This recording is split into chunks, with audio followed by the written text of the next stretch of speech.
Mấy kính ở Thường Tín nha các bạn nha. Hãy mày phải hỏi.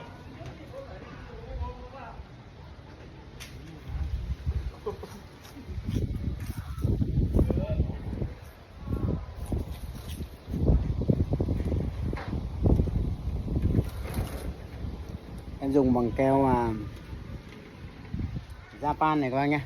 Đây. Thương hiệu Japan này. Đấy, thương hiệu Japan này. Đấy. 500 Japan là được. Nhật tiết kiệm cái Nhật. Nhật tàu cưa.